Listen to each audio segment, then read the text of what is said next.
एक बार मोटू अपने फोन पर अपने दोस्त से बात कर रहा था। तभी उसका दोस्त उसे याद दिलाता है कि दोस्त, मेरी शादी में तुमको आना है। मेरी शादी लग गई है, अब मेरी शादी होने वाली है। तो मोटू अपने दोस्त से कहता है, जी जी जरूर आऊंगा मेरे दोस्त। भला मैं तुम्हारी शादी की डेट को कैसे भूल सकता हूँ। तुमने तो 1 महीने पहले ही मुझे याद दिला के बता दिया।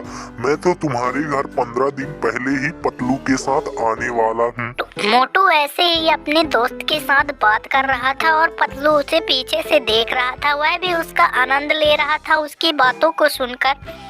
तभी मोटू फोन रखकर अपनी बचपन की फोटो को देखने लगता है और कुछ सोचने लगता है। पतलू भी यहाँ से उससे चुपचाप कुछ नहीं बोलता।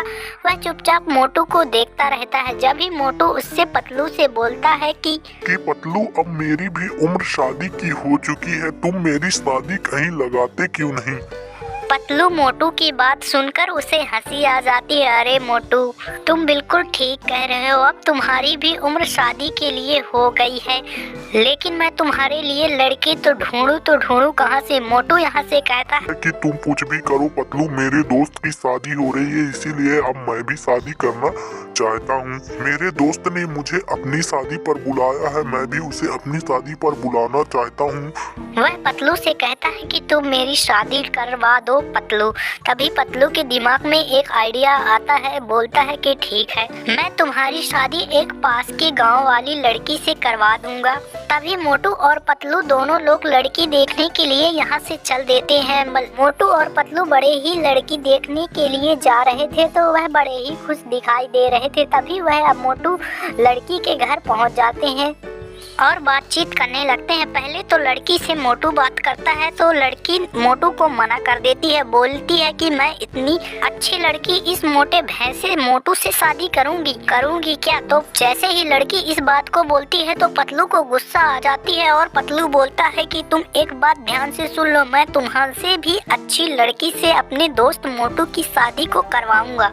पतलू और उस लड़की के बीच में उनकी लड़ाई हो जाती है। तभी पतलू और मोटू वहाँ से दोनों अपने घर के लिए चले जाते हैं। मोटू इस बात को लेकर बड़ा ही नाराज होता है। वह पतलू से कुछ नहीं बोलता, वह चुपचाप रहने लगता है। ना तो कुछ खाना खाता है और ना ही कुछ पतलू से बात करता है। पतलू भी मोटू को देखकर बड़ा निराश हो जाता है।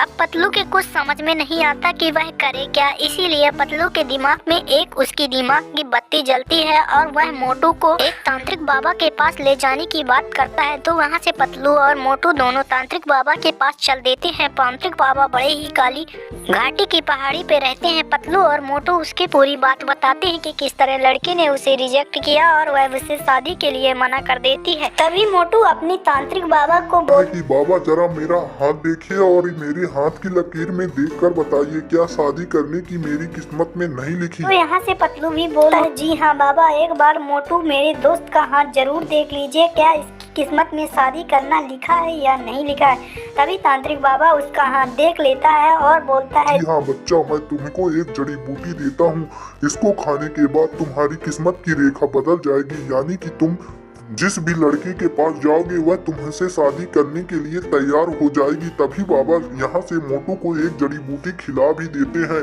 और मोटू एकदम उसे खाकर बड़ा ही खुश हो जाता है। तभी मोटू और पतलू वहाँ से बाबा के घर से चले जाते हैं। और जाने के बाद पतलू के दिमाग में एक आइडिया आता है, क्यों ना हम सबसे पहले लड़की देखने ही चलते हैं। तो इस बात को मोटू भी मान जाता है और बोलता है पतलू को, ठीक है, सबसे पहले हम तो लड़की देखने ही चलते हैं। और वह इन दोनों यहाँ से दूसरे गांव लड़की देखने चले जाते हैं।